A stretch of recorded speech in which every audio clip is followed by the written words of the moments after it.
Okay everyone, thanks for playing along so far.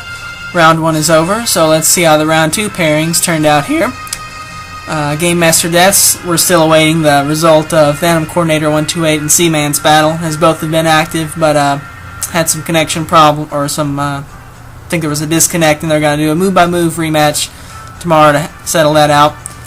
Meanwhile, David triumphs over Gus, and Active Romeo beats out inactive Robloco, I guess you could say. And David's already moved on to the quarterfinals, so that's cool. Also inactive here is Jaden. A180 gets the nod to go ahead, and he'll face LuisLOZ here in round 2.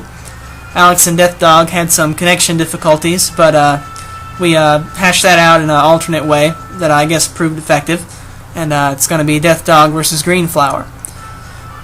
Let's see, Octavio and Pokemon Fan, after some disconnects, Octavio was able to eventually pull it out, and will face Pavis Joe. I think this all happened in one day. Bethany defeated Milko, barely, and moved on to, controversially I believe, defeat Colts. So she's in the quarters. Matheiu inactive, and so Dirk got the go-ahead to face Corden 12. Matheiu dropped out, so MM moves on to face Norzer. Alright, so as I mentioned in the title there, I want to go over some rules about the tie breaks, which probably aren't that big a concern, as the objective is to just win.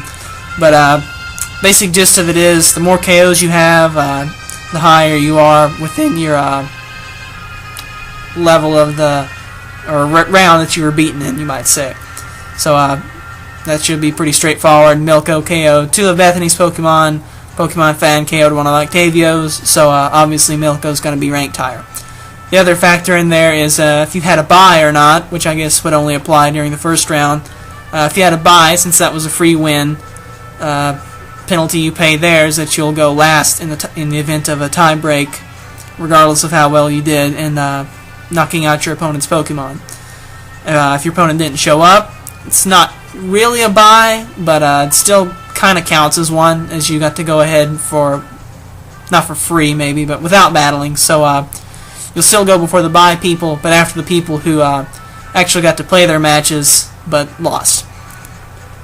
So probably don't even need to worry that much about time breaks, as I'll take care of all that stuff. Anyway, disconnects, which you do need to worry about, apparently, and I don't know why I didn't address it earlier.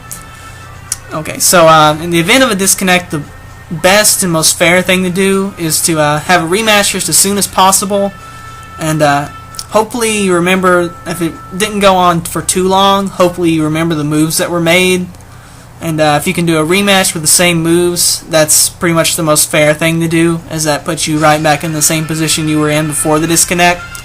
So do that if possible, but if neither person can remember, or if there was some crazy hacks like a well-timed crit, or burn hacks from flamethrower, or that kind of thing that's going to be pretty hard to replicate, or move miss like sleep powder, something like that, then it's probably not a feasible option for you. And so if you can't do that, just rematch with different guys if you want, or if you really trust your opponent to keep the same guys, you can just rematch with the same guys, and that would be fine too. So obviously not all disconnects are innocent, and if you have a suspicious disconnect, especially if you were pretty much had it on lockdown, you were going to win, then definitely report that, and I guess I'll ask you what to do, or tell you what to do from there.